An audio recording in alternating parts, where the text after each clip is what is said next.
Have you ever wondered why every website you visit immediately asks you to accept cookies? It feels like the entire internet is obsessed with feeding you digital snacks. In this video, we are going to explore exactly why websites use so many cookies, what they actually do, and the technology behind them. To understand cookies, we first need to understand a flaw in how the web works. The protocol used for websites, HTTP, is stateless. This means web servers have the memory of a goldfish. Every time you click a link or refresh a page, the server forgets who you are. It treats every single request as a completely new stranger, lacking any context from your previous actions. This is where the cookie comes in to save the day. A cookie is simply a small text file that a website saves on your computer. Think of it like a digital name tag or an ID card.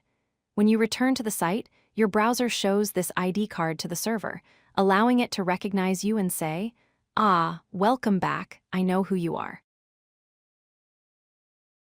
Not all cookies are the same. We generally divide them into two categories. First-party cookies are created by the website you are actually visiting. These are usually helpful and safe.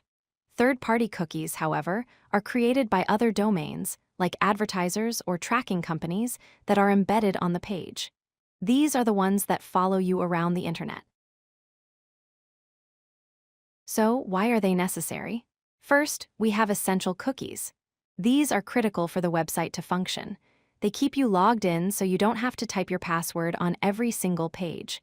They also remember what is in your shopping cart. Without these, online shopping would be impossible because the cart would empty every time you clicked a new product.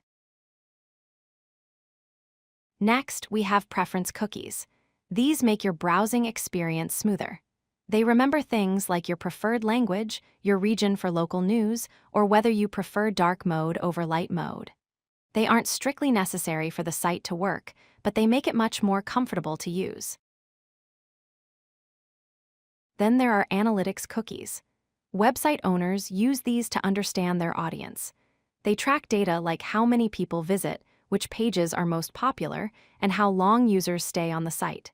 This data is usually anonymous and helps developers fix bugs and improve the content.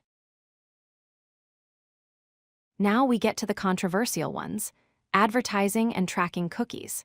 These are often the third-party cookies we mentioned earlier.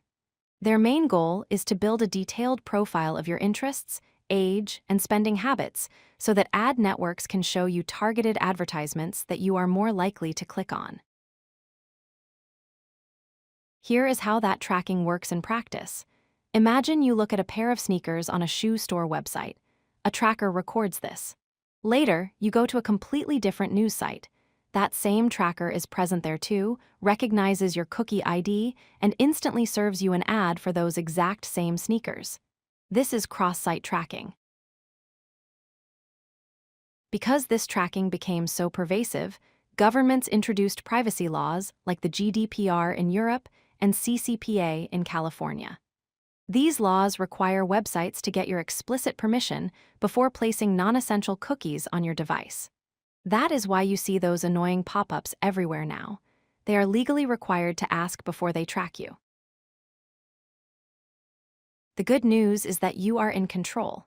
Modern browsers allow you to block third-party cookies entirely, and many do so by default now. You can also go into your settings to clear your browsing data or use incognito mode, which automatically wipes all cookies the moment you close the window. To summarize, the web needs cookies because HTTP has no memory. While essential cookies make logins and shopping carts possible, tracking cookies are used for advertising and surveillance. Privacy laws have given us more transparency, but it is up to you to manage your browser settings to protect your privacy. Thanks for watching. If you like this video, hit that like button and don't forget to subscribe. Visit codelucky.com for more such useful content.